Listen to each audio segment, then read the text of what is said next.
ആയുർദർശൻ ആയുർവേദയുടെ പുതിയ എപ്പിസോഡിലേക്ക് എല്ലാ മാന്യ പ്രേക്ഷകർക്കും സ്വാഗതം.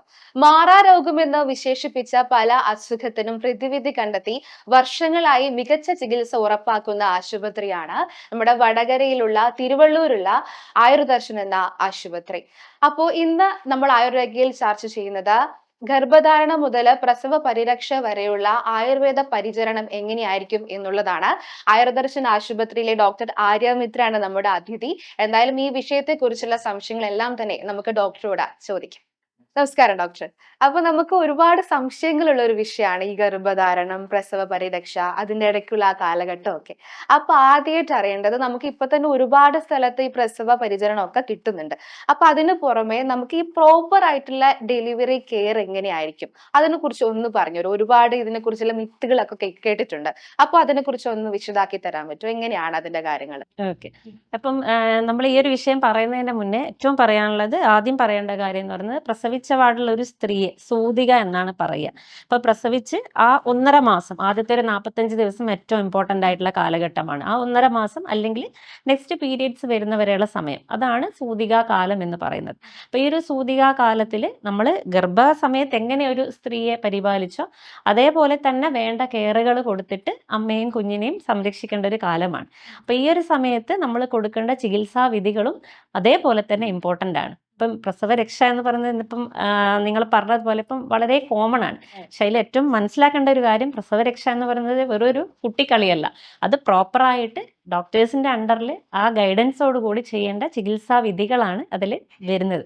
അപ്പം അതിൽ ഏറ്റവും ഇമ്പോർട്ടൻ്റ് അമ്മയുടെ കുളി, അതേപോലെ കുഞ്ഞിനുള്ള ട്രീറ്റ്മെൻറ്റ്സ്. അമ്മയുടെ കുളി എന്ന് പറയുമ്പോൾ എണ്ണ തേപ്പ് വരും, വേദുകുളി വരും, അങ്ങനെ ഓരോരോ ഘട്ടങ്ങളായിട്ടാണ് നമ്മൾ ഈ ഒരു ട്രീറ്റ്മെൻറ്റ്സ് നൽകി വരിക. അപ്പം അത് 7 ദിവസം മുതൽ 28 ദിവസം വരെ ഉള്ള ട്രീറ്റ്മെൻറ്റുകളാണ് നൽകി വരുന്നത്. ഡോക്ടർ പറഞ്ഞു 7 ദിവസം മുതൽ 28 ദിവസം വരെ എന്ന് പറഞ്ഞു. അപ്പൊ പ്രോപ്പർ ആയിട്ടുള്ളത് എത്ര ദിവസം വരെ? ചിലപ്പോൾ 45 ഡേയ്സ് എന്ന് കേട്ടിട്ടുണ്ട്. അപ്പൊ ശരിക്കും ഇതിന്റെ ഈ ഡെലിവറി കെയർ എത്ര ദിവസമാണ്? അത് 45 ഡേയ്സ് വരെയൊക്കെ ചെയ്യുന്ന സ്ഥലങ്ങളുണ്ട്. പക്ഷെ നമുക്ക് മിനിമം ബോഡിയിലേക്ക് ഒരു എഫക്റ്റ് കിട്ടണമെങ്കിൽ ഒരു 14 ഡേയ്സിന്റെ കോഴ്സ് എങ്കിലും മിനിമം ചെയ്യുന്നതാണ് നല്ലത്. പക്ഷെ ചിലപ്പോൾ ദൂര സ്ഥലങ്ങളിൽ നിന്നുള്ള പേഷ്യൻ്റ് ആയിരിക്കാം, ചിലപ്പോൾ പുറത്ത് പോവേണ്ടവരായിരിക്കാം. അങ്ങനെയുള്ള ഒരു ഘട്ടത്തിൽ അവർക്ക് ട്രീറ്റ്മെന്റ് കിട്ടുകയും വേണം, പക്ഷെ അതിന്റെ ബെനിഫിറ്റ്സ് ബോഡിയിലേക്ക് വരികയും വേണം. അപ്പം അങ്ങനെയാണ് നമ്മൾ ഷോർട്ട് ടേം കോഴ്സുകൾ കൂടെ പ്രൊവൈഡ് ചെയ്യുന്നത്. അതുകൊണ്ടാണ് അപ്പോൾ 7, 10, 14, 21, 28 വരെയാണ് നമുക്ക് ഇവിടെ ഫെസിലിറ്റീസ് കൊടുക്കുന്നത്. 40 ഡേയ്സും 45 ഡേയ്സ് വരെ ചെയ്യുന്ന സെൻറ്റേഴ്സ് ഉണ്ട്. അപ്പോൾ 45 ഡേയ്സ് വരെയൊക്കെ ചിലർക്ക് നിൽക്കാനുള്ള ഒരു അസൗകര്യം പറയാറുണ്ട്. അപ്പം അതുകൊണ്ട് നമ്മൾ കോമൺ ആയിട്ട് ഇവിടെ അധികം പേരും ഓപ്റ്റ് ചെയ്യുന്നത് 21, 28 ഡേയ്സിന്റെ പാക്കേജുകളാണ്. ആയുർദർശൻ അങ്ങനെയാണ്. കുഞ്ഞിനും അമ്മയ്ക്കൊക്കെ ഒരുപോലെ ഇമ്പോർട്ടൻസ് കൊടുത്തിട്ടുള്ള ചികിത്സാ വിധികളും പരിരക്ഷയും ഒക്കെയാണ് ആയുർദർശൻ കൊടുക്കുന്നത്. അതുപോലെ തന്നെ ഡോക്ടർ, നമുക്കറിയാം കുഞ്ഞിനെ കുളിപ്പിക്കേണ്ട സമയം എല്ലാവർക്കും ഇത് അറിയണമെന്നില്ല. നമ്മുടെ ഇപ്പൊ പ്രസവിച്ചു കഴിഞ്ഞാൽ നമ്മുടെ അമ്മമാരൊക്കെ ആയിരിക്കും കുഞ്ഞിനെ കുളിപ്പിക്കുന്നുണ്ടാവുക. അപ്പൊ എപ്പോഴാണ് ശരിക്കും കുഞ്ഞിനെ കുളിപ്പിക്കേണ്ട ഒരു സമയം തുടങ്ങേണ്ടത്? എപ്പോഴാണ് അതിന്റെ കാര്യങ്ങൾ എങ്ങനെയാണ്? അത് പറയുമ്പോൾ നമ്മളിപ്പം നോർമൽ ഡെലിവറി ആണെങ്കിൽ 5th ഡേ അല്ലെങ്കിൽ 7th ഡേ മുതൽ സ്റ്റാർട്ട് ചെയ്യാം. വേറെ ഇഷ്യൂസ് ഒന്നുമില്ല, ഹോസ്പിറ്റലിൽ നിന്ന് ഡിസ്ചാർജ് ആയി വന്നു, അങ്ങനെയാണെങ്കിൽ 5th ഡേ മുതൽ ബേബിക്ക് നോർമൽ വെയിറ്റ് ഒക്കെ ഉണ്ട്, വേറെ ഇഷ്യൂസ് ഇല്ലെങ്കിൽ നമുക്ക് ഡയറക്റ്റ് കുളിപ്പിക്കാവുന്നതാണ്. പിന്നെ അമ്മയുടെ കേസാണെങ്കിലും നോർമൽ ഡെലിവറി ആണെങ്കിൽ 5th ഡേ അമ്മയുടെ കുളിയും സ്റ്റാർട്ട് ചെയ്യും. പിന്നെ അതേപോലെ സിസേറിയൻ സെക്ഷൻ ഒക്കെ വേണ്ടി വന്ന കേസാണെങ്കിൽ മിനിമം 10 ഡേയ്സ് എങ്കിലും കഴിയേണ്ടതാണ്. എണ്ണയിട്ടൊക്കെ കുളിപ്പിക്കണമെങ്കിൽ നമ്മൾ 10 ഡേയ്സ് മിനിമം ആണ് പറയുക. 14 ഡേയ്സ് കഴിഞ്ഞാൽ നമുക്ക് കുളിപ്പിക്കുന്നതിൽ വിഷയങ്ങളില്ല. പക്ഷെ നമ്മൾ ഓരോ ദിവസം സ്റ്റിച്ചിൻ്റെ കണ്ടീഷനൊക്കെ നോക്കി പ്രോപ്പറായിട്ടുള്ള ഹീലിംഗ് അവിടെ ഉണ്ടോ എന്നൊക്കെ ഉറപ്പ് വരുത്തിയതിന് ശേഷമാണ് നമ്മൾ നോർമൽ ഡെലിവറിയും സിസേറിയൻ നമ്മൾ കമ്പയർ ചെയ്യുമ്പോൾ അങ്ങനെയാണ് ട്രീറ്റ്മെൻറ്റ്സ് കൊടുക്കുക. കാരണം നോർമൽ ഡെലിവറിയിൽ ചെയ്യുന്നത് പോലെ തന്നെ പെട്ടെന്ന് തന്നെ എണ്ണയിടാൻ സിസേറിയൻ സെക്ഷൻ കഴിഞ്ഞവർക്ക് പറ്റില്ല. പിന്നെ അതേപോലെ പെയിൻ കാര്യങ്ങൾ, ചിലർക്ക് ഇപ്പം നടുവേദന പോലുള്ള ഇഷ്യൂസ് ഉണ്ടെങ്കിൽ നമ്മൾ വെറും എണ്ണ തേപ്പ് മാത്രമല്ല, അത് ഓരോ കോഴ്സ് പോലെ ഈ പറഞ്ഞ 14, 21, 28 അങ്ങനെയുള്ള കോഴ്സുകളൊക്കെ എടുക്കുന്ന സമയത്ത് അതിൽ വ്യത്യസ്തങ്ങളായിട്ടുള്ള ട്രീറ്റ്മെൻറ്റ്സ് വരും. വെറും ഒരു എണ്ണ തേപ്പും കുളിയും മാത്രമല്ല വരുന്നത്. അതാണ് പറഞ്ഞത്, നമ്മൾ ഒരു പ്രോപ്പർ ഒരു ഗൈഡൻസിൽ വേണം ട്രീറ്റ്മെൻറ്റ്സ് ചെയ്യാൻ. കാരണം ഈ ഒരു പീരീഡ് എന്ന് പറയുന്നത് അത്രയും കെയർഫുള്ളായിട്ട് നമ്മൾ പരിപാലിക്കേണ്ട ഒരു സമയമാണ്. അപ്പോൾ ആ ഒരു സമയത്ത് നമുക്ക് അവർക്ക് ഉള്ള ബുദ്ധിമുട്ടുകൾ കറക്റ്റ് ചെയ്യുക എന്നുള്ളതും കൂടെ ഇമ്പോർട്ടൻ്റ് ആണ്. അപ്പോൾ അതുകൊണ്ട് ഡിഫറെൻ്റ് ആയിട്ടുള്ള ട്രീറ്റ്മെൻറ്റ്സ് ചെയ്യും. പക്ഷേ നമ്മൾ നോർമലി ഉള്ള ഒരാളെയും പ്രസവിച്ച സ്ത്രീക്ക് ഒരേ ട്രീറ്റ്മെൻ്റ് അല്ല കൊടുക്കുക. അതായത് നോർമൽ ഒരു ബാക്ക് പെയിൻ പേഷ്യൻ്റ് വരുന്നതും പ്രസവശേഷം ഉണ്ടാകുന്ന നടുവേദനയും രണ്ടും 2 രീതിയിലാണ് ട്രീറ്റ് ചെയ്യേണ്ടത്. അതുപോലത്തെ ഡോക്ടർ ഇപ്പൊ പറഞ്ഞ ഒരു കാര്യമാണ് ഈ നോർമൽ ഡെലിവറി ഉള്ളവർക്കും അതുപോലെ സിസേറിയൻ ഉള്ളവർക്കും എണ്ണ തേക്കുന്നത് ഒരേപോലെ ആയിരിക്കില്ല എന്നുള്ളത്. അപ്പൊ അതിന്റെ കെയർ എങ്ങനെയായിരിക്കും? നോർമൽ ഡെലിവറി കഴിഞ്ഞവർക്കും സി സെക്ഷൻ ഡെലിവറി കഴിഞ്ഞവർക്കും എങ്ങനെയായിരിക്കും അതിന്റെ കെയർ ഒരുപോലെ ആയിരിക്കുമോ?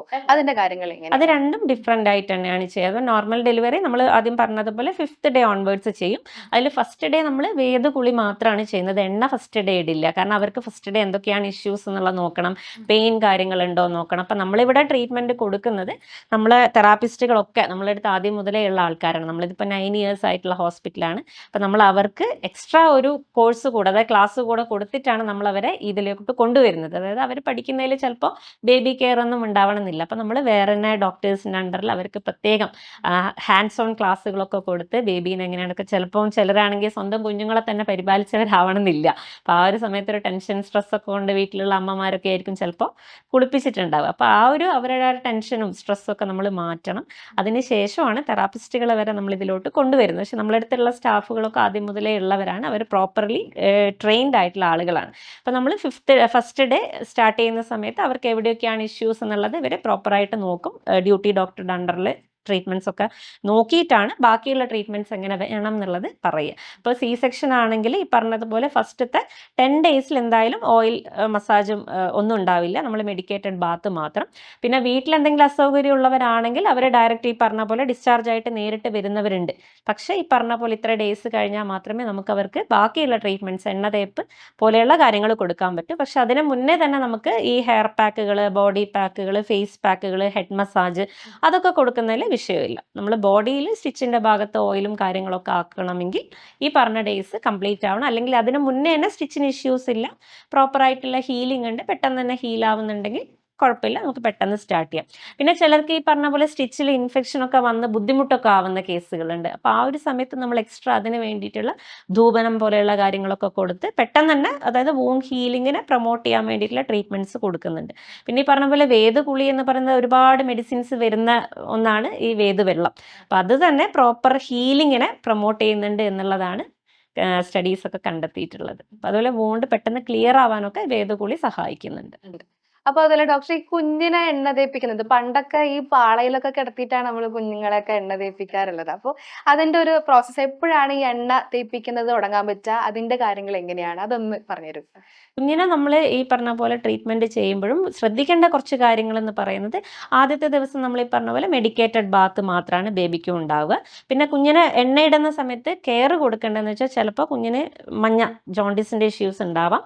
പിന്നെ ചിലപ്പോൾ എന്തെങ്കിലും ചെറിയ പിമ്പിൾസ് പോലെ, അതായത് നിയോനാറ്റൽ പിമ്പിൾസ് പോലെ കാണപ്പെടാറുണ്ട്. അപ്പം അങ്ങനെയൊക്കെയുള്ള സമയങ്ങളിലും ചിലപ്പോൾ എന്ത് ചെയ്യാം, ആ കണ്ടീഷൻ കുറഞ്ഞതിന് ശേഷം മാത്രമാണ് ഓയിൽ അപ്ലൈ ചെയ്യാൻ പാടുള്ളൂ. മഞ്ഞയൊക്കെ ഉള്ള ബേബീസ് ആണെങ്കിൽ അതിൻ്റെ കൂടെ നമ്മൾ അമ്മയുടെ ഡയറ്റും അതുപോലെ തന്നെ ഇമ്പോർട്ടൻ്റ് ആണ്. അപ്പോൾ അതിൻ്റെ കൂടെ എണ്ണയൊക്കെ ഇട്ട് മസാജൊക്കെ ചെയ്യുമ്പോൾ കണ്ടീഷൻ ഒന്നും കൂടെ മോശമാവും. അപ്പോൾ അത് നോക്കി പിന്നെ ചെയ്യേണ്ട ഏറ്റവും ഇമ്പോർട്ടൻ്റ് ആയിട്ടുള്ള കാര്യം എന്ന് പറയുന്നത് ബേബിക്ക് വെയിറ്റ് വേണം. അതായത് മിനിമം 2.5 kg വെയിറ്റ് ഒക്കെ ഉള്ള ബേബീസ് ആണെങ്കിൽ മാത്രമാണ് നമ്മൾ ഈ പറഞ്ഞ പോലെ എണ്ണ ഇടാനും കുളിപ്പിക്കാനും ഒക്കെ പാടുള്ളൂ. അല്ലെങ്കിൽ നമ്മൾ അതുവരെ ശരിക്കും നമ്മൾ കവർ ചെയ്ത്, അതായത് കൂടുതൽ തണുപ്പൊന്നും വരാതിരിക്കാൻ വേണ്ടിയിട്ട് പ്രോപ്പറായിട്ട് കവർ ചെയ്തിട്ടൊക്കെയാണ് ബേബീനെ കീപ്പ് ചെയ്യേണ്ടത്. അപ്പം നോർമൽ വെയിറ്റ് ഗെയിൻ അറ്റൈൻ ചെയ്തതിന് ശേഷം മാത്രമാണ് നമ്മൾ ട്രീറ്റ്മെൻറ്റ്സ് സ്റ്റാർട്ട് ചെയ്യുള്ളൂ. പിന്നെ ഇപ്പോൾ പറഞ്ഞതുപോലെ പണ്ടത്തെ പോലെ ഈ കാലിൽ കിടത്തി കുളിപ്പിക്കൽ പരിപാടികളല്ല.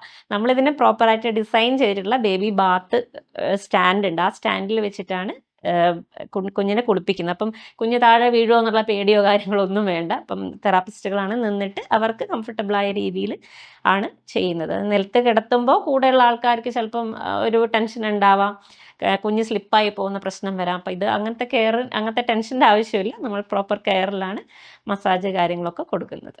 അപ്പൊ നമുക്ക് ഇനി അറിയേണ്ടത് ഡോക്ടർ, ഈ എല്ലാവർക്കും ഒരേപോലെയാണോ ഈ ഡെലിവറി കെയർ കൊടുക്കുന്നത്? അതിനെ കുറിച്ച് ഒന്ന് പറയൂ. നേരത്തെ നമ്മൾ കമ്പാരിസൺ നോക്കിയായിരുന്നു, എങ്കിൽ കൂടി ഇപ്പോൾ ചിലവരുടെ ഗർഭധാരണം മാറ്റമായിരിക്കും, ചിലവരുടെ ഫിസിക്കൽ കണ്ടീഷൻ മാറ്റമായിരിക്കും. അപ്പൊ എങ്ങനെയാണ് അതിന്റെ കാര്യങ്ങൾ? അതായത് ഈ പറഞ്ഞ 1-2 കാര്യങ്ങൾ നിങ്ങൾ പറഞ്ഞ പോലെ തന്നെയാണ്. അതായത് നോർമലി നമ്മളിപ്പം പണ്ട് കാലത്ത് ചെയ്തു വന്ന കാര്യങ്ങൾ വെച്ച് കമ്പയർ ചെയ്യുമ്പം ഇത്രയും കാര്യങ്ങൾ ശരിക്കും അതിൽ പരിഗണിക്കാനുണ്ട് എന്നുള്ളതാണ് അതിൻ്റെ വസ്തുത. അത് പണ്ട് നമ്മളിപ്പോൾ വീട്ടിലൊരാളെ നിർത്തുന്നു, അല്ലെങ്കിൽ കാലങ്ങളായിട്ട് ഒരേ എണ്ണകളാണ് യൂസ് ചെയ്ത് വരുന്നത്. അപ്പോൾ അത് തന്നെയാണ് ഫോളോ ചെയ്ത് വന്നുകൊണ്ടിരുന്നത്. പക്ഷെ ഇപ്പോഴാണ് അതിന് ശരിക്കും പറഞ്ഞ ഒരു ചേഞ്ച് ആളുകൾ അത് ആക്സെപ്റ്റ് ചെയ്യാൻ തുടങ്ങിയത്. അപ്പം അതിൽ നമ്മൾ മെയിനായിട്ട് ശ്രദ്ധിക്കേണ്ടത് അമ്മയുടെ ഗർഭധാരണം അത് നോർമൽ രീതിയിൽ തന്നെ ആയിരുന്നു, അല്ലെങ്കിൽ എന്തെങ്കിലും ട്രീറ്റ്മെൻറ്റ്സ് കുറേ കാലങ്ങളായിട്ട് എടുക്കേണ്ടി വന്നവരാണെങ്കിൽ അത് നോക്കിയിട്ടാണ് ഒരു ഘടകം എന്ന് പറയുന്നത് നമ്മൾ ട്രീറ്റ്മെൻറ്റ് തീരുമാനിക്കുന്നത്. പിന്നെ പ്രസവ രീതി, അതായത് നോർമൽ ഡെലിവറി തന്നെയായിരുന്നോ, സി സെക്ഷൻ ആയിരുന്നോ, അല്ലെങ്കിൽ വാക്വം ഡെലിവറി പോലെ കൂടുതൽ സ്ട്രെയിൻ എന്തെങ്കിലും ചെയ്യേണ്ടി വന്നിട്ടുള്ള അസ്വസ്ഥതകൾ ഉണ്ടായിരുന്നോ എന്നൊക്കെ നോക്കാനുണ്ട്. പിന്നെ അതേപോലെ ടേം, അതായത് ഫുൾ ടേം കംപ്ലീറ്റ് ആയിട്ടാണോ ഡെലിവറി ഉണ്ടായത്, മാസം തികയാതെയാണോ പ്രസവിച്ചത് എന്നൊക്കെയുള്ള കാര്യങ്ങൾ നോക്കാനുണ്ട്. പിന്നെ പറയുന്നത് ആ ഗർഭസമയത്ത് ഉണ്ടായിരുന്ന അസ്വസ്ഥതകൾ. അപ്പോൾ ആ സമയത്ത് ചിലപ്പോൾ ഹൈപ്പർ ടെൻസീവ് ആയിരിക്കാം, അല്ലെങ്കിൽ തൈറോയ്ഡ് പോലുള്ള ഇഷ്യൂസ് ഉണ്ടായിരിക്കാം. അപ്പോൾ കണ്ടീഷൻ കൂടി അനുസരിച്ചാണ് നമുക്ക് ഇന്റേണൽ മെഡിസിനും കൂടെ സജസ്റ്റ് ചെയ്തിട്ട് ആ ഒരു മൊത്തം ഒരു കെയർ കൊടുക്കാൻ പറ്റും. അപ്പം അതിനനുസരിച്ചാണ് ഈ പറഞ്ഞതുപോലെ എന്തെങ്കിലും അസ്വസ്ഥതകൾ പറഞ്ഞ കൂട്ടത്തിൽ ഇപ്പം ബാക്ക് പെയിൻ പോലുള്ള വിഷയങ്ങളുണ്ടെങ്കിൽ നമ്മൾ ആ ഒരു രീതിയിലാണ് ഓയിൽ വരെ സെലക്ട് ചെയ്യേണ്ടത്. ഇപ്പം പണ്ട് കാലത്ത് ഇതാണ് ഞാൻ ആദ്യം പറഞ്ഞത്, പണ്ട് ഒരേ കാര്യങ്ങൾ ഏത് ശരീരമാണെങ്കിലും എന്ത് ഇഷ്യൂസ് ആണെങ്കിലും കുറച്ച് ധന്വന്തരം തൈലം വാങ്ങിക്കും, പുരട്ടും, കുളിക്കും. അപ്പം ശരിക്കും അതല്ല അതിൻ്റെ സിസ്റ്റം എന്നുള്ളത് ഇപ്പോഴാണ് ആളുകൾ അത് മനസ്സിലാക്കി തുടങ്ങിയിട്ടുള്ളത്. അതുപോലെ നമുക്കറിയാം ആയുർദർശൻ നേരത്തെ ഡോക്ടർ പറഞ്ഞു ഒരാളുടെ ഈ ആഫ്റ്റർ ഡെലിവറി ഫിസിക്കൽ കണ്ടീഷൻ ഒക്കെ നോക്കിയിട്ടാണ് മെഡിസിൻ ആയാലും ഭക്ഷണം ആയാലും ഒക്കെ കൊടുക്കുന്നതൊക്കെ. അപ്പൊ എങ്ങനെയാണ് ഈ ആഫ്റ്റർ ഡെലിവറി ഉള്ള ഭക്ഷണ കാര്യങ്ങൾ എങ്ങനെയാണ്? നമ്മൾ പണ്ട് കേട്ടിട്ടുണ്ട് ഇന്നത് കഴിക്കാൻ പാടില്ല, ഇന്നത് കഴിക്കാം എന്നൊക്കെ കേട്ടിട്ടുണ്ട്. അപ്പൊ ഡോക്ടർ എങ്ങനെയാണ് അതിന്റെ കാര്യം? അത് ഈ പറഞ്ഞതുപോലെ കുറെ മിത്തുകളുള്ള ഒരു ഏരിയ ആണ് ഈ പറഞ്ഞ പോലെ ഫുഡിന്റെ കാര്യങ്ങളൊക്കെ പറയുമ്പോൾ. ഫുഡും മെഡിസിനും നമ്മൾ ഒരേപോലെ ശ്രദ്ധിക്കേണ്ടതാണ്. അതായത് പ്രസവം കഴിഞ്ഞു എന്ന് വെച്ചിട്ട് ഒരുപാട് ഭക്ഷണം പല രീതിയിലുള്ളത് ഇങ്ങനെ വാരി വലിച്ച് കഴിച്ച് അമ്മേനെ കുറെ തടിപ്പിക്കുക എന്നുള്ളതല്ല വേണ്ടത്. നമ്മൾ ആരോഗ്യം പ്രിസർവ് ചെയ്യാനുള്ള രീതിയിലും കുഞ്ഞിന് ആവശ്യത്തിലുള്ള മുലപ്പാലൊക്കെ ലഭിക്കാൻ, അത് ന്യൂട്രീഷ്യസ് ആയിട്ടുള്ള ബ്രസ്റ്റ് മിൽക്ക് ഉണ്ടാവാൻ വേണ്ടിയിട്ട്, അതുപോലെ അമ്മയ്ക്ക് ആ സമയത്തുണ്ടായ പ്രസവ ക്ലേശം അകറ്റുക, അതുപോലെ ബോഡി പെയിന്, നീർക്കെട്ട് തുടങ്ങിയിട്ടുള്ള കാര്യങ്ങളുണ്ട്, അതൊക്കെ കുറയ്ക്കുക എന്നുള്ള രീതിയിലൊക്കെയാണ് നമ്മൾ ട്രീറ്റ്മെൻ്റ് ആണെങ്കിലും ഫുഡാണെങ്കിലും മെഡിസിൻ ആണെങ്കിലും ഒക്കെ നമ്മൾ ഈ ഘടകങ്ങൾ നോക്കിയിട്ടാണ് ഫിക്സ് ചെയ്യുക. അപ്പം മെഡിസിൻ്റെ കാര്യം പറയുമ്പോൾ അമ്മയുടെ ശരീരപ്രകൃതി ഇമ്പോർട്ടൻ്റ് ആണ്. അതുപോലെ അമ്മയ്ക്ക് ഉണ്ടായിരുന്ന അസ്വസ്ഥതകൾ, അമ്മയ്ക്ക് ഏത് ശരീരത്തിലുള്ള ദോഷങ്ങളുണ്ട്, ആയുർവേദത്തിൻ്റെ ബേസിക് ആണ്. അപ്പോൾ ആ ദോഷങ്ങൾ ഏത് ദോഷമാണ് ആ സമയത്ത്, കൂടുതൽ വാദത്തിൻ്റെ പ്രിഡോമിനൻസ് ആണ് ആ ഒരു സമയത്ത് കാണുക. അപ്പം ശരീര ദോഷങ്ങളെ ബേസ് ചെയ്തിട്ട്, അതേപോലെ അമ്മയുടെ ദഹനശക്തി നോക്കാനുണ്ട്, വിശപ്പുണ്ടോ നോക്കാനുണ്ട്, മൊത്തത്തിലുള്ള ആരോഗ്യം നോക്കാനുണ്ട്. അപ്പോൾ ഇത്രയും കാര്യങ്ങളൊക്കെ ഡിപ്പെൻഡ് ചെയ്തിട്ടായിരിക്കും പ്രോപ്പറായിട്ടുള്ള മെഡിസിനും നമ്മൾ ഡിസൈഡ് ചെയ്യേണ്ടത്. പിന്നെ ഫുഡിൻ്റെ കാര്യം പറയുമ്പം ഈ പറഞ്ഞ പോലെ ന്യൂട്രീഷ്യസ് ആയിട്ടുള്ള ഫുഡ്, അതായത് ഡയറ്റ് ഇമ്പോർട്ടൻ്റ് ആണ്. പിന്നെ വെള്ളം നല്ലോണം കുടിക്കുക എന്നുള്ളതും കുഞ്ഞിന് പ്രോപ്പറായിട്ടുള്ള ബ്രസ്റ്റ് മിൽക്ക് പ്രൊഡക്ഷൻ ഉണ്ടായി ആവശ്യത്തിന് പാല് ലഭിക്കാൻ വേണ്ടിയിട്ട് അത് ശ്രദ്ധിക്കേണ്ടതാണ്. പിന്നെ വെള്ളം കൂടി കുറവുള്ളവരാണെങ്കിലും കുഞ്ഞിന് എന്ത് ചെയ്യില്ല, ബ്രസ്റ്റ് മിൽക്ക് ഭയങ്കര തിക്കായി പോകും. അപ്പോൾ അതുകൊണ്ട് തന്നെ കുഞ്ഞിന് ഗ്യാസിൻ്റെ ഫോർമേഷനൊക്കെ ഉണ്ടാവാൻ, മോഷൻ കറക്റ്റായിട്ട് പോവാതിരിക്കാനുള്ള ചാൻസുകളുണ്ട്. അപ്പോൾ എല്ലാം അങ്ങോട്ടും ഇങ്ങോട്ടും ഇന്റർ കണക്റ്റഡ് ആയിട്ടുള്ള ഒരു ടൈമും കൂടിയാണ് ഈ ഒരു സമയം എന്ന് പറയുന്നത്. ഡോക്ടർ പറഞ്ഞതുപോലെ ഈ അമ്മയുടെ ആരോഗ്യം കുഞ്ഞിന്റെ ആരോഗ്യം, അല്ലെങ്കിൽ അമ്മക്ക് കിട്ടുന്ന ഭക്ഷണമൊക്കെയാണ് ശരിക്കും കുഞ്ഞിനും കൂടി കിട്ടുക എന്ന് പറയും. അപ്പൊ ഈ മുലപ്പാല് ഉണ്ടാവാൻ വേണ്ടിയിട്ട് എന്തൊക്കെ കാര്യങ്ങൾ ശ്രദ്ധിക്കണം? കാരണം അതാണല്ലോ കുഞ്ഞിന് കിട്ടിക്കൊണ്ടിരിക്കുന്നത്. അപ്പൊ അതിന്റെ കാര്യങ്ങൾ എങ്ങനെയാണ്? മുലയൂട്ടുക എന്ന് പറയുന്നത് ഈ ഒരു പീരീഡിൽ ഫസ്റ്റത്തെ 6 months നമ്മളെ കുഞ്ഞിന് അത് മാത്രമാണ് വേണ്ടത്. നോർമൽ വെള്ളം പോലും ആവശ്യമില്ലാത്ത സമയമാണ്.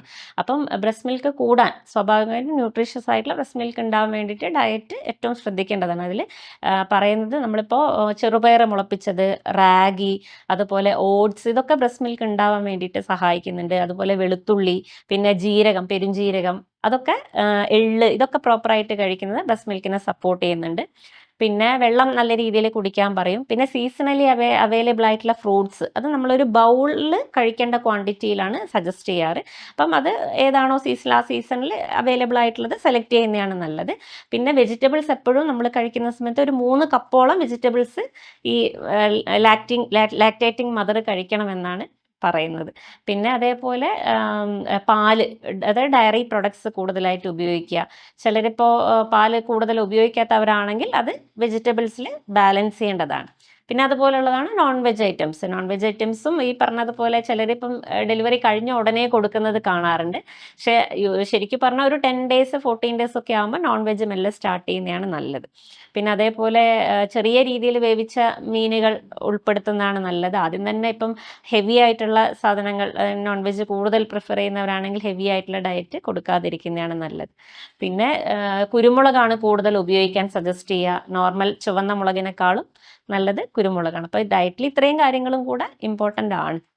മുറിവ് ഉണങ്ങാനും കുരുമുളക് യൂസ് ചെയ്തത് നല്ലതാണെന്നൊക്കെ അതെ അതെ അതെ. കേട്ടിട്ടുണ്ട്. അതുപോലെ ഡോക്ടർ ഈ മുലപ്പാൽ കൂടുന്നതിന് എന്തൊക്കെ കാര്യങ്ങൾ ശ്രദ്ധിക്കണം എന്ന് പറഞ്ഞു. അതുപോലെ ഈ കുഞ്ഞിന് മുലപ്പാൽ കിട്ടുന്നുണ്ടോ എന്ന് അറിയാൻ വേണ്ടിയിട്ട് എന്തൊക്കെ നമുക്ക് ചെയ്യാൻ വേണ്ടി പറ്റും? അതിന്റെ കാര്യങ്ങൾ എങ്ങനെയാണ്? അതെ, അതെ. അത് ഇപ്പം ആദ്യമായിട്ട് അമ്മമാരാവുന്നവരാണെങ്കിൽ അധികം പേർക്കും ഉണ്ടാവുന്ന ഒരു ടെൻഷനാണ് പ്രോപ്പറായിട്ട് കുഞ്ഞിന് ഫീഡിങ് പാലുണ്ടാവുന്നുണ്ടോ, ഫീഡ് ചെയ്യാൻ മതിയാവുന്നുണ്ടോ എന്നൊക്കെ ഉള്ളത്. അപ്പം അതിൽ ശ്രദ്ധിക്കേണ്ടതെന്ന് വെച്ചാൽ നമുക്ക് ശ്രദ്ധിച്ചു കഴിഞ്ഞാൽ അറിയാം. കുഞ്ഞ് അതായത് പാല് കുടിക്കുന്ന സൗണ്ട് നമുക്ക് ഒബ്സർവ് ചെയ്ത് കഴിഞ്ഞാൽ മനസ്സിലാവും. അപ്പോൾ പ്രോപ്പറായിട്ട് വയറൊക്കെ നിറഞ്ഞു കഴിഞ്ഞാൽ അതേപോലെ കുഞ്ഞ് സ്വാഭാവികമായിട്ടും താനെ നിപ്പിളിൽ നിന്നുള്ള പിടി വിടും. അപ്പം അതുപോലെ പ്രോപ്പറായിട്ട് ചില കുഞ്ഞുങ്ങൾ കുറേ സമയം ഉറങ്ങുന്നവരുണ്ട്. അപ്പോൾ അതിൻ്റെ ഇടയിൽ ഇൻ ബിറ്റ്വീൻ അവരെ ഒരു ടൈം, അതായത് ഇടയിൽ അവരെ വിളിച്ചുണർത്തി ഫീഡ് ചെയ്യിക്കുന്നത് കൂടുതൽ ബ്രസ്റ്റ് മിൽക്ക് ഉണ്ടാവാനും സഹായിക്കുന്നുണ്ട്.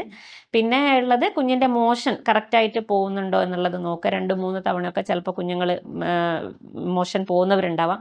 ചില കുഞ്ഞുങ്ങൾക്ക് ചിലപ്പോൾ ഒരു 4-5 ദിവസത്തിലായിരിക്കും മോഷൻ പോകുന്നത്. അത് അമ്മയുടെ ഫുഡിനെയും കൂടി ഡിപ്പെൻഡ് ചെയ്തിട്ടുണ്ടാവുന്നതാണ്. അത് നോർമലാണ്. 5 ഡേയ്സ് വരെ മോഷൻ ഒരു തവണയെ പോയിട്ടുള്ളെങ്കിൽ അത് നോർമൽ. ചില കുഞ്ഞുങ്ങൾക്ക് അങ്ങനെ ഉണ്ടാവാറുണ്ട്. ഡെവലപ്മെൻറ്റ് വരുന്നതിനനുസരിച്ച് പുതിയ ഫുഡൊക്കെ കൊടുത്തു തുടങ്ങുന്ന സമയത്ത് ചിലപ്പോൾ അത് റെഡിയായി വരുന്നതാണ് കാണാറ്. പിന്നെ അതുപോലെ യൂറിൻ കറക്റ്റായിട്ട് ഒരു 6 മുതൽ 8 തവണയൊക്കെ യൂറിൻ പാസ് ചെയ്യുന്നുണ്ടോ എന്നുള്ളതൊക്കെ നോക്കിയാൽ നമുക്ക് ഏകദേശം മനസ്സിലാവും കുഞ്ഞിന് പ്രോപ്പറായിട്ടുള്ള ഫീഡിങ് അതായത് ബ്രസ്റ്റ് മിൽക്ക് ആവശ്യത്തിന് കിട്ടുന്നുള്ളതിൻ്റെ ലക്ഷണങ്ങളാണ് ഇതൊക്കെ. ബേബിയുടെ വെയിറ്റ് അതും കൂടി ഇമ്പോർട്ടൻ്റ് ആണ്. ബേബിക്ക് പ്രോപ്പറായിട്ട് വെയിറ്റ് അറ്റൈൻ ചെയ്യുന്നുണ്ടെങ്കിൽ നമുക്ക് ആശ്വസിക്കാം കുഞ്ഞിന് ആവശ്യത്തിന് പാല് കിട്ടുന്നുണ്ട് എന്നുള്ളത്. ആദ്യത്തെ 2 വീക്സിൽ ഒരു 150 to 250 ഗ്രാംസ് വെയിറ്റ് ഗെയിൻ ഉണ്ടാവണം എന്നുള്ളതാണ്. അതുപോലെ ഇതുമായി ബന്ധപ്പെടുത്തിയിട്ടുള്ള ചോദിക്കാനുള്ള ഒരു കാര്യം എന്ന് വെച്ചാൽ നിപ്പിൾ ക്രാക്ക്. നമുക്ക് ഈ അമ്മമാർക്ക് അസഹ്യമായ വേദന ഉണ്ടാവും. അതോടൊപ്പം തന്നെ കുഞ്ഞിന് പാലൂട്ടിയും വേണമെന്ന് പറയുന്ന ഒരു സാഹചര്യം എന്ന് പറയുന്നത് ഭയങ്കര വിഷമം പിടിച്ചാണ്. അപ്പൊ ഈ നിപ്പിൾ ക്രാക്ക് എങ്ങനെയാണ് അതിന്റെ ഒരു കെയർ എങ്ങനെയാണ് നമുക്ക് ചെയ്യാൻ അതെ. പറ്റും? അതും അധികം അമ്മമാർക്ക് ഉണ്ടാവുന്ന ഒരു പ്രയാസമാണ് നിപ്പിൾ ക്രാക്സ്. അപ്പം സാധാരണ അത് ചില അമ്മമാർക്ക് ഇപ്പം നിപ്പിൾ കുറച്ച് ഉള്ളിലേക്കുള്ള ഒരു അവസ്ഥയൊക്കെ ഉണ്ടാവാറുണ്ട്. അത് ശരിക്കും പറഞ്ഞാൽ ആ പ്രഗ്നൻസി പീരീഡിൽ തന്നെ നമ്മൾ പ്രോപ്പറായിട്ട് ഓയിൽ മസാജ് ഒക്കെ ചെയ്ത് ആ ഇൻവേർട്ടഡ് നിപ്പിൾസ് പുറത്തേക്ക് കൊണ്ടുവന്നിട്ടില്ലെങ്കിൽ പ്രോപ്പറായിട്ട് ഫീഡിങ് ബേബിക്ക് ഉണ്ടാവാതെ ഇരിക്കാൻ സാധ്യതയുണ്ട്. പിന്നെ ഈ പറഞ്ഞതുപോലെ ക്രാക്സ് വന്നിട്ടുണ്ടെങ്കിൽ നമുക്ക് ഏറ്റവും സിമ്പിളായിട്ട് ചെയ്യാൻ പറ്റുന്നത് വെച്ചാൽ നമ്മൾ ത്രിഫല വാഷ് പോലുള്ളത് കൊടുക്കും. ത്രിഫല പൗഡർ ഒഴിച്ച് വെള്ളം വാഷ് ചെയ്തിട്ട് വെള്ളം കൊണ്ട് വാഷ് ചെയ്യാൻ പറയും. പിന്നെ അതേപോലെ നമുക്ക് ഹോം മെയ്ഡ് വെണ്ണ ഉണ്ടെങ്കിൽ അത് ജസ്റ്റ് അപ്ലൈ ചെയ്ത് കൊടുക്കാം. 4-5 തവണയായിട്ട് അപ്ലൈ ചെയ്ത് കൊടുക്കാം. എന്നിട്ട് ഫീഡ് ചെയ്യുന്നതിൻ്റെ മുന്നേ നല്ല രീതിയിൽ നിപ്പിൾ വാഷ് ചെയ്തതിന് ശേഷം ബേബിക്ക് ഫീഡ് ചെയ്യാൻ വേണ്ടിയിട്ട് ശ്രദ്ധിക്കുക. പിന്നെ ചിലർക്ക് അത് ഓവറായിട്ട് ബ്ലഡ് വരെ വരുന്നൊരവസ്ഥയിലേക്ക് വരാറുണ്ട്. അപ്പം കുറച്ച് ബുദ്ധിമുട്ടുള്ള അവസ്ഥയിലാണ് നിപ്പിൾ ഷീൽഡ് പോലുള്ളതൊക്കെ ഉപയോഗിക്കുന്നത് ബേബിക്കും കംഫർട്ടബിൾ ആയിട്ട് വരുന്നത് കാണാറുണ്ട്. അതുപോലെ നമ്മുടെ ആയുർദർശൻ ഹോസ്പിറ്റലിലെ സ്പെഷ്യലൈസ്ഡ് ക്ലിനിക് ഉണ്ടല്ലേ നമുക്ക്. ഈ വെരിക്കോസ് വെയിൻ പോലുള്ള പ്രശ്നങ്ങൾക്കൊക്കെ ശാശ്വത പരിഹാരമാണ് ആയുർദർശൻ കൊടുക്കുന്നത്. അപ്പോൾ അമ്മമാരുടെ കേസിൽ വരികയാണെങ്കിൽ ചിലവർക്ക് ആഫ്റ്റർ ഡെലിവറി വെരിക്കോസ് വെയിനിന്റെ പ്രശ്നം ഉണ്ടാകുന്നുണ്ട്. അപ്പൊ എങ്ങനെയാണ് അതിന്റെ കെയർ എങ്ങനെ നമുക്ക് ആയുർദർശനിലൂടെ എങ്ങനെ കൊടുക്കുന്നുണ്ട് എന്ന് അറിയണം. അതിന്റെ കാര്യങ്ങളൊക്കെ ഒന്ന് പറയണത്. ഓക്കെ. അത് ഈ പറഞ്ഞതുപോലെ അധികം അമ്മമാർക്കും ഈ ഒരു പ്രഗ്നൻസി സമയത്ത് കാണുന്ന ഒരു വിഷയമാണ് വെരിക്കോസിൻ്റെ ഇഷ്യൂസ്. അത് നോർമലി നമ്മളെ യൂട്രസ് എക്സ്പാൻഡ് ചെയ്യുന്ന സമയത്ത് താഴോട്ടുള്ള സർക്കുലേഷൻ എഫക്റ്റ് ചെയ്യുന്നത് കൊണ്ടാണ് ആ ഒരു സർക്കുലേഷൻ കുറയുമ്പോൾ വെയിൻ ബൾജ് പോലെ വരുന്നതാണ്. അപ്പോൾ അത് ശരിക്കും പറഞ്ഞാൽ നമ്മൾ ഡെലിവറി കഴിഞ്ഞാൽ ഒരു 45 ഡേയ്സിലൊക്കെ ആ ഒരു പീരീഡിലുള്ള ഇഷ്യൂസ് മാത്രമാണെങ്കിൽ അത് ബാക്ക് ടു നോർമൽ ആവാറുണ്ട്. ഇനി വിത്തിൻ 1 ഇയറും അല്ലെങ്കിൽ 1.5 ഇയേഴ്സിലും അത് നോർമൽ ആയിട്ടില്ലെങ്കിൽ നമ്മൾ ശരിക്കും പറഞ്ഞാൽ പ്രോപ്പറായിട്ട് ട്രീറ്റ്മെൻറ്റ് തന്നെ എടുക്കേണ്ട ഒരു അവസ്ഥയിലേക്ക് പോകും. അപ്പോൾ ഈ ഒരു സമയത്ത് ചെയ്യുന്ന ഡെലിവറി കെയറിൽ ഏറ്റവും ഇമ്പോർട്ടൻ്റ് ആയിട്ട് നമ്മൾ കാണേണ്ട ഒരു വസ്തുതയും കൂടിയാണ് വെരിക്കോസ് വെയിൻസ്. ആ ഒരു ഇഷ്യൂസ് പ്രഗ്നൻസി സമയത്ത് ഉണ്ടായിട്ടുണ്ടെങ്കിൽ നമ്മൾ ഈ ചെയ്യുന്ന ഓയിൽ മസാജ് അതിൻ്റെ കൂടെ ചെയ്യുന്ന ബാക്കിയുള്ള ട്രീറ്റ്മെൻറ്റ്സ് ഒക്കെ വെരിക്കോസിനും കൂടെ എഫക്റ്റീവ് ആയിട്ടുള്ള രീതിയിലാണ് നമ്മൾ സജസ്റ്റ് ചെയ്യാറ്. അപ്പോൾ അതുകൊണ്ട് തന്നെ ഈ ഇഷ്യൂസും കൂടെ അതിൽ കറക്റ്റ് ചെയ്ത് പോകുന്നു എന്നുള്ളതാണ് നമ്മളെ സംബന്ധിച്ച് നമുക്ക് കിട്ടിയിട്ടുള്ള റിസൾട്ടുകൾ. അതേപോലെ തന്നെ പ്രഗ്നൻസി സമയത്തും ഈ ഒരു ചേഞ്ചസ് കണ്ടിട്ടുണ്ടെങ്കിൽ അമ്മമാർ ശ്രദ്ധിക്കേണ്ട കുറച്ച് കാര്യങ്ങളുണ്ട്. അതായത് ഇരിക്കുമ്പോൾ കുറച്ച് കാലുകൾ നീട്ടി വെച്ചിരിക്കാൻ പറയാറുണ്ട്. കിടക്കുമ്പോൾ ചെറിയ രീതിയിൽ കാലിന് ചെറിയൊരു ഹൈറ്റ് കൊടുക്കാം ബുദ്ധിമുട്ടില്ലാത്ത അവസ്ഥയാണെങ്കിൽ. പിന്നെ അതേപോലെ നമ്മൾ കാലിങ്ങനെ പിണച്ച് വെച്ചിരിക്കുന്നതൊക്കെ ഒഴിവാക്കാൻ, അങ്ങനെയുള്ള കുറച്ച് കെയറുകളൊക്കെ പ്രഗ്നൻസി സമയത്തുള്ളവരാണെങ്കിൽ നമുക്ക് ആ സമയത്ത് ഇന്റേണൽ മെഡിസിൻ ഒന്നും സജസ്റ്റ് ചെയ്യാൻ പറ്റില്ലല്ലോ. അപ്പം അതുകൊണ്ട് എക്സ്റ്റേണലി ഈ പറഞ്ഞ കാര്യങ്ങളും ചെറുതായിട്ടുള്ള ഓയിലൊക്കെ അപ്ലൈ ചെയ്യാനുള്ളത്, അതുപോലെ കാലിന് കടച്ചിലൊക്കെ ഉണ്ടെങ്കിൽ അതിന് അപ്ലൈ ചെയ്യാനുള്ള കാര്യങ്ങളൊക്കെ ആ ഒരു സമയത്ത് എക്സ്റ്റേണൽ കാര്യങ്ങൾ സജസ്റ്റ് ചെയ്യാറുണ്ട്. അപ്പൊ നമ്മൾ ഇത്രയും നേരം ഡോക്ടർ ഈ പ്രസവാനന്തരമുള്ള കാര്യങ്ങളൊക്കെ സംസാരിച്ചു. അപ്പോൾ ഈ ഗർഭിണികൾക്ക് കുറച്ച് സംശയങ്ങളുണ്ടാവും. ഗർഭകാലത്ത് ഒരുപാട് കാര്യങ്ങൾ ശ്രദ്ധിക്കേണ്ടതായിട്ടുണ്ട്. അപ്പോ ആദ്യം തന്നെ ചോദിക്കാനുള്ളത് ഈ കിടത്തത്തിനെ കുറിച്ചാണ്. ചിലപ്പോ പറയും നമ്മള് മലർന്ന് തന്നെ കിടക്കണം അങ്ങനെയൊക്കെ പറഞ്ഞ് കേട്ടിട്ടുണ്ട്. അപ്പൊ എങ്ങനെയാണ് ഗർഭിണികളുടെ ഈ കിടത്തത്തിനെ കുറിച്ച് ശ്രദ്ധിക്കേണ്ട കാര്യങ്ങൾ എന്തൊക്കെയാണ്? അതൊന്ന് പറയും. ഗർഭിണികളുടെ കിടത്തം പറയുമ്പോൾ ആദ്യത്തെ 3 മാസം വലിയ ഇഷ്യൂസ് തോന്നില്ല. ഏത് രീതിയിലായാലും കിടത്തം കംഫർട്ടബിൾ ആയിട്ടുള്ള രീതിയിൽ കിടക്കാൻ തന്നെയാണ് സജസ്റ്റ് ചെയ്യുന്നത്. പക്ഷേ അതിനുശേഷം നമ്മളെ യൂട്രസ് ഒക്കെ എക്സ്പാൻഡ് ആവാൻ തുടങ്ങുമ്പോൾ ആണ് ബുദ്ധിമുട്ടുകൾ വരിക. അപ്പം അതിൽ ഏറ്റവും കംഫർട്ടബിൾ ആയിട്ടുള്ള പൊസിഷൻ എന്ന് പറയുന്നത് ഇടത്തെ ഭാഗം ചെരിഞ്ഞ് കിടക്കാനാണ് പറയുക. കുഞ്ഞിലേക്കുള്ള രക്തയോട്ടമൊക്കെ പ്രോപ്പറായിട്ട് ഉണ്ടാവാൻ വേണ്ടിയിട്ടും ഒക്കെ ആ ഒരു ലെഫ്റ്റ് സൈഡ് ഉള്ള പൊസിഷനാണ് സജസ്റ്റ് ചെയ്യാറ്. അതുപോലെ ഭക്ഷണ രീതികൾ ഈ നേരത്തെ പറഞ്ഞ പോലെ പ്രസവാനന്തരം ഒരുപാട് നമ്മള് പ്രോട്ടീൻ ഒക്കെ കിട്ടേണ്ടതായിട്ടുണ്ട്. അപ്പൊ ഭക്ഷണം ശ്രദ്ധിക്കണം എന്ന് പറഞ്ഞു. അതുപോലെ തന്നെ ഈ ഗർഭകാലയളവിൽ നമ്മൾ എന്തൊക്കെ ഭക്ഷണങ്ങൾ കഴിക്കണം അതൊക്കെ ഒന്ന് പറയും. പ്രഗ്നൻസി പീരീഡിലും നമ്മൾ ഈ പറഞ്ഞതുപോലെ കൂടുതലായിട്ടുള്ള പ്രോട്ടീനും അന്നജത്തിന്റെ ഒക്കെ ആവശ്യമുണ്ട്. കാരണം കുഞ്ഞിന് ആവശ്യത്തിനുള്ള ന്യൂട്രീഷൻ കിട്ടണമല്ലോ. അതുകൊണ്ട് തന്നെ ഡയറി പ്രോഡക്ട്സ്, നട്ട്സ്, ഫ്രൂട്ട്സ് എല്ലാം നമുക്ക് ഉൾപ്പെടുത്തിയിട്ട് ബാലൻസ്ഡ് ആയിട്ടുള്ള ഡയറ്റ് തന്നെയാണ് ആ സമയത്ത് കഴിക്കുന്നതും നല്ലത്. പിന്നെ ഇലക്കറികളൊക്കെ കൂടുതലായിട്ട് ഉൾപ്പെടുത്താൻ നോക്കുക. കാരണം ആ സമയത്ത് നമുക്ക് ചിലപ്പോൾ സപ്പോർട്ടീവ്സ് കഴിക്കുന്നുണ്ടാകും. കാൽസ്യം, മറ്റേ ഫോളിക് ആസിഡ് പോലുള്ള സപ്പോർട്ടീവ്സ് ഉണ്ടാവും. അപ്പം അതിൻ്റെ കൂടെ തന്നെ ഡയറ്റും കൂടെ ഇമ്പോർട്ടൻ്റ് ആണ്. ഇപ്പം നോർമൽ വെയിറ്റ് ഗെയിനിങ്ങും കൂടെ വരേണ്ട ഒരു സമയമാണല്ലോ.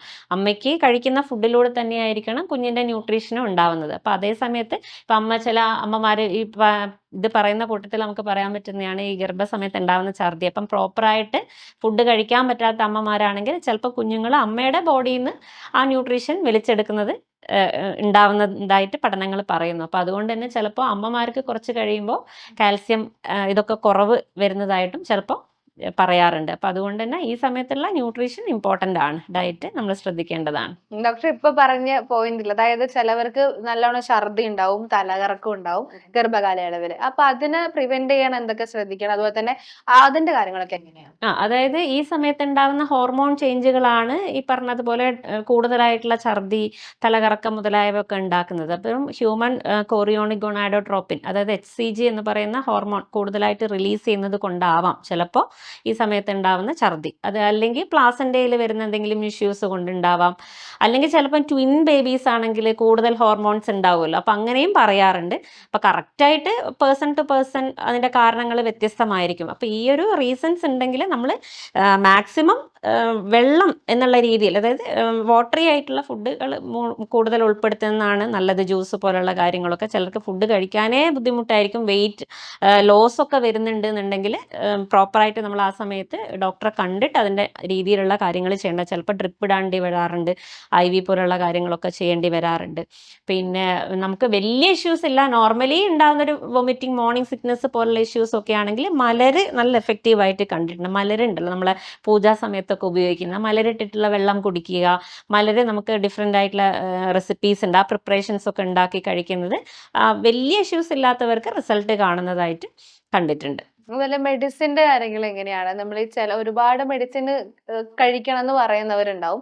അപ്പൊ അതിന്റെ കാര്യങ്ങൾ ഗർഭകാലയളവിലെ മെഡിസിന്റെ കാര്യങ്ങൾ. ഗർഭകാലത്ത് നമ്മളങ്ങനെ ഒരുപാട് ഇന്റേണൽ മെഡിസിൻ അങ്ങനെ സജസ്റ്റ് ചെയ്യാറില്ല. അപ്പം ചെറിയ ഇഷ്യൂസ് ഒക്കെ ആണെങ്കിൽ നമുക്ക് ധന്വന്തരം പോലെയുള്ള ടാബ്ലറ്റ്സ് ഒക്കെ ഗ്യാസിന്റെ ബുദ്ധിമുട്ടുകളൊക്കെ ഉണ്ടാവുന്നുണ്ടെങ്കിൽ അതൊക്കെ കുറയ്ക്കാൻ വേണ്ടിയിട്ട് കഴിക്കാം. പിന്നെ നോർമൽ ഡെലിവറിയിലേക്ക് കൊണ്ടുപോകേണ്ട രീതിയിലുള്ള മെഡിസിൻസ് ആയുർവേദിക്കലി പറയുന്നുണ്ട്. പക്ഷെ അത് വേറെ എന്തെങ്കിലും കണ്ടീഷൻസ് ഉണ്ടെങ്കിൽ നമുക്ക് മെഡിസിൻ കൊണ്ട് ക്ലിയർ ചെയ്യാൻ പറ്റണമെന്നില്ല. വേറെ ഹെൽത്ത് ഇഷ്യൂസ് ഒന്നും ഇല്ലാത്തവരാണെങ്കിൽ ഓരോ ഘട്ടത്തിൽ, അതായത് ഓരോ മാസത്തിലും ഗർഭത്തിന്റെ വളർച്ച അനുസരിച്ച് വിവിധങ്ങളായിട്ടുള്ള പാൽക്കഷായങ്ങൾ ഉണ്ടാക്കി കഴിക്കാനുള്ള വിധികൾ പറയുന്നുണ്ട്. അപ്പം അതിൻ്റെ ലാസ്റ്റ് ഫൈനൽ ഘട്ടത്തിൽ പ്രസവ ഘൃതം വരെ നമ്മളെ ആചാര്യന്മാരെ സജസ്റ്റ് ചെയ്യുന്നുണ്ട്. അപ്പം അതൊക്കെ പ്രോപ്പറായിട്ട് ചെയ്യുന്ന ആളുകളും ഉണ്ട്. അപ്പം ഈ ഒരു കാലഘട്ടത്തിലാണെങ്കിലും പല ആയുർവേദ ഡോക്ടേഴ്സും എൻ്റെ തന്നെ സുഹൃത്തുക്കളായിട്ടുള്ളവരും വേറെ ഇഷ്യൂസ് ഇല്ലാത്തവരും ഞാനും പാൽക്കഷായങ്ങളൊക്കെ കുടിച്ചിട്ടുണ്ട്. അപ്പം ആ ഒരു രീതിയിൽ നമുക്ക് ഡെലിവറി നോർമൽ എന്നുള്ള രീതിയിൽ വേറെ ഒരുപാട് ഇഷ്യൂസ് ഇല്ലാതെ നമുക്ക് കൊണ്ടുവരാൻ സാധിക്കുന്നതായിട്ട് കണ്ടിട്ടുണ്ട്. അതുപോലെ ഡോക്ടർ ഈ ഗർഭധാരണവും പ്രസവവും പോലെ തന്നെ ഇമ്പോർട്ടന്റ് ആയ ഒരു കാര്യമാണ് ഈ അബോർഷന് ശേഷമുള്ള കെയർ എന്ന് പറയുന്നത്. കേട്ടിട്ടുണ്ട് ഈ പ്രസവിച്ചവരെ പോലെ തന്നെ അവരെ കെയർ ചെയ്യണം എന്നൊക്കെ കേട്ടിട്ടുണ്ട്. അപ്പൊ അതിന്റെ കെയറിങ്ങും കാര്യങ്ങളൊക്കെ എങ്ങനെയായിരിക്കണം എന്നുള്ളതൊന്ന് പറയാം. അബോർഷൻ കെയറും ശരിക്കും അതേ ഈക്വലി ഇമ്പോർട്ടൻ്റ് ആണ്. കാരണം അത്രയും എഫേർട്ടുകൾ, അതായത് ഡെലിവറി സമയത്ത് ഉണ്ടാവുന്ന അതേ എഫേർട്ടുകൾ തന്നെ ആ ഒരു സമയത്ത് ആ ഒരു ലേഡി ഫേസ് ചെയ്യുന്നുണ്ടല്ലോ. അപ്പം അടുത്തൊരു ഡെലിവറി പ്രോപ്പറായിട്ട് ഉണ്ടാവുമ്പോൾ ഇഷ്യൂസ് ഇല്ലാതിരിക്കാൻ വേണ്ടിയിട്ടും ആ ഒരു പ്രഗ്നൻസിയുടെ ഗ്രോത്ത് നല്ല രീതിയിൽ ആ ഫേസുകൾ കംപ്ലീറ്റ് ചെയ്യാൻ വേണ്ടിയിട്ടും ഫീറ്റസിൻ്റെ അറ്റാച്ച്മെൻറ്റ്, പ്രോപ്പർ ഇംപ്ലാന്റ് ഇംപ്ലാന്റേഷൻ ഒക്കെ നടക്കാൻ വേണ്ടിയിട്ട് ശരിക്കും പറഞ്ഞാൽ അബോഷൻ ആയവർ ആ ഒരു കെയറുകൾ എടുക്കുന്നത് തന്നെയാണ് നല്ലത്. ഇപ്പോൾ അബോഷൻ ആയതിൻ്റെ കാരണങ്ങൾ ഉണ്ടാവുമല്ലോ, പല ചിലപ്പോൾ ഫിസിക്കൽ ഉള്ള ഇഷ്യൂസ് ആയിരിക്കാം, അല്ലെങ്കിൽ ഇംപ്ലാന്റേഷൻ വരുന്ന ഇഷ്യൂസ് ആയിരിക്കും. അപ്പോൾ അതിനെ ബേസ് ചെയ്തുകൊണ്ട് നമ്മൾ ഇന്റേണൽ മെഡിസിൻസും കൂടിയും കൊടുക്കും. എന്നിട്ടാണ് നമ്മൾ ഈ പറഞ്ഞ പോലെ 2 ഘട്ടങ്ങളായിട്ടാണ് ട്രീറ്റ്മെന്റ് ഉണ്ടാവുക. ആദ്യത്തെ ഘട്ടം എന്ന് പറയുന്നത് നമ്മൾ വേദനാശാമകമായിട്ടുള്ള മരുന്നുകളൊക്കെ കൊടുക്കും, ഗർഭാശയ ശുദ്ധി വരുത്താനുള്ള മരുന്നുകൾ കൊടുക്കും. 2ാം ഘട്ടം എന്ന് പറയുമ്പം ആ യൂട്രസ്, അതായത് റീപ്രൊഡക്റ്റീവ് ഓർഗൻസിനെ നമ്മൾ പഴയ രീതിയിലേക്ക് കൊണ്ടുവരണം, ഹെൽത്തി ആയിട്ട് കൊണ്ടുവരണം. അതുപോലെ മസിൽസ് കൂടുതൽ നല്ല രീതിയിൽ എന്താ പറയുക, നല്ല പ്രോപ്പർ സ്ട്രെങ്ത് ഒക്കെ വരണം. ആ ഒരു രീതിയിൽ 2 ഘട്ടങ്ങളായിട്ടാണ് മരുന്ന് കൊടുക്കുക. ഇന്റേണൽ മരുന്നുകളാണെങ്കിൽ എക്സ്റ്റേണൽ ട്രീറ്റ്മെന്റ് ആണെങ്കിൽ. പക്ഷേ അബോർഷൻ കേസിന് ഈ പറഞ്ഞതുപോലെ 28 ഡേയ്സ് വരെയുള്ള കോഴ്സിൻ്റെ ഒന്നും ആവശ്യമില്ല. നമ്മൾ മിനിമൽ കോഴ്സ് പോലുള്ള രീതിയിലാണ് ട്രീറ്റ്മെന്റ് ആയിട്ട് കൊടുക്കാറുള്ളത്. ആ സമയത്തുള്ള ഡയറ്റും അതുപോലെ ശ്രദ്ധിക്കാൻ പറയും. കൂടുതലായിട്ട് ഈ ലേഹ്യം പോലുള്ള PCOD പോലുള്ള ഇഷ്യൂസ് ഒക്കെ ഉണ്ടായിട്ടുണ്ട്, അതിന്റെ ഹിസ്റ്ററി ഒക്കെ ഉള്ള ആളുകളാണ് നമ്മൾ അധികം എണ്ണമയമുള്ള ലേഹ്യങ്ങളും കാര്യങ്ങളൊന്നും സജസ്റ്റ് ചെയ്യാറില്ല. മിനിമൽ മരുന്നുകളാണ് ഉള്ളിലേക്ക് കൊടുക്കുക. അതുപോലെ ഉപ്പ്, എരിവ് തുടങ്ങിയൊക്കെ മാക്സിമം കുറച്ച് ഉപയോഗിക്കാൻ പറയും. അങ്ങനെയുള്ള കുറച്ച് കാര്യങ്ങളും കൂടെ സജസ്റ്റ് ചെയ്യാറുണ്ട്. എൻ്റെ പേര് പ്രിയങ്ക. ഞാൻ മേപ്പേരിൽ നിന്ന് വരുന്നു. എൻ്റെ പോസ്റ്റ്നേറ്റൽ കെയർ ട്രീറ്റ്മെൻറ്റിന് വേണ്ടിയിട്ടാണ് ആയുർദർശനിൽ വന്നത്. 40 ഡേയ്സ് ട്രീറ്റ്മെൻ്റ് ആയിരുന്നു ബുക്ക് ചെയ്തത്.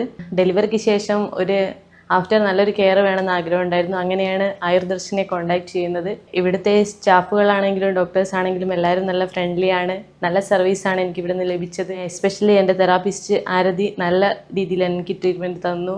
പിന്നെ ഫുഡ് നല്ല ഹോംലി ഫുഡായിരുന്നു ലഭിച്ചത്. ഈ 40 ഡേയ്സ് കംപ്ലീറ്റ് ചെയ്യുമ്പോൾ ഞാൻ ഇത് ഫുള്ളി സാറ്റിസ്ഫൈഡ് ആണ്. Thank you team Ayurdarshan. Ayurdarshan ആയുർരേഖയിൽ പ്രസവ രക്ഷയെ കുറിച്ചാണ് നമ്മൾ ചർച്ച ചെയ്തത്. ഈ വിഷയത്തെക്കുറിച്ച് ഇനിയും ഒരുപാട് കാര്യങ്ങൾ അറിയേണ്ടതായിട്ടുണ്ട്. ഗർഭകാലയളവിലും അതുപോലെ തന്നെ പ്രസവത്തിന് ശേഷവും ശ്രദ്ധിക്കേണ്ട കാര്യങ്ങളെ കുറിച്ചാണ് ഡോക്ടർ ആര്യമിത്ര നമ്മളോട് ചർച്ച ചെയ്തത്. ഇനി വരുന്ന എപ്പിസോഡിൽ പ്രസവ ശേഷമുള്ള ചികിത്സയെക്കുറിച്ചും വേദുകുളിയെക്കുറിച്ചും എല്ലാം തന്നെ നമ്മൾ ചർച്ച ചെയ്യുന്നതായിരിക്കും. അപ്പോൾ വരുന്ന എപ്പിസോഡിൽ നമുക്ക് കാണാം. നന്ദി, നമസ്കാരം.